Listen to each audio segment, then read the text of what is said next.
Rayət İmaməliyev vətəndaş mövqeyimlə qarşınızdayım. Bu mesajı kəndlərimizin birində yaşayan övlad yazıb, atasından şikayət edir. Deyir ki, atamızın 75 yaşı var, 6 övladı var. Bir övladından başqa heç kəsə əl tutmur. Övladlarına maddi köməklik etmir. Sonra da məndən xahiş edir ki, belə bir atamızı yığ tapdala Rayət müəllim. Təəssüf. Bu mesaja gəlməmişdən qabaq onu qeyd edim ki, izləyicilər mənə şəxsi problemlərlə bağlı çox yazırlar. Biri yazır ki, kreditə girmişəm, ödəyə bilmirəm, kartımı paylaş. Biri yazır ki, ərim Rusiyaya gedib qayıtmır, ictimailəşdir, bəlkə utana. Biri yazır ki, Uçaskova divarımı söküb. Sizi başa düşürəm, amma əzizlərim, mən ictimai mövzuları işıqlandırıram. Şəxsi mövzulara toxunmuram, çünki şəxsi mövzular bir tərəflidir, doğru olmaya bilər, şantaj xarakterli ola bilər, onun məsuliyyətindən çıxmaq olmaz.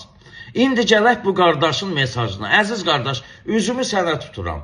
Əvvəla 75 yaşlı atıya siz əl tutmalısınız. Siz övladlar yardım etməlisiniz. Ondan yardım gözləməməlisiniz. Pis, yaxşı, bu sizin övladlıq borcunuzdur. Atanızın əl tutduğu o bir övlad onun məhəbbətini qazana bilibsə, günahı atanın sevgisini qazana bilməyən sizlərdə, digər övladlarda axtarın.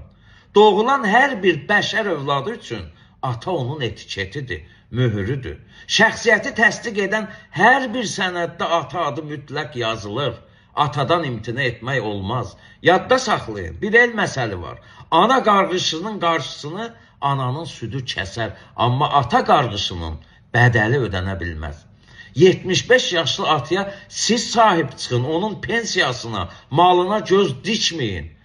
Bir də mənə elə gəlir ki, atasının biri tərəfindən tapdalanmasını arzulayan övladdan bu ölkəyə vətəndaş, millətə oğul olmaz.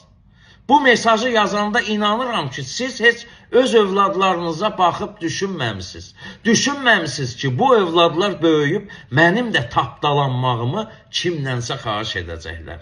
Düşünməmisiniz ki, vaxt gələcək bu uşaqlar da mənim əzilməyimi, rüsvay olmağımı arzulayacaqlar.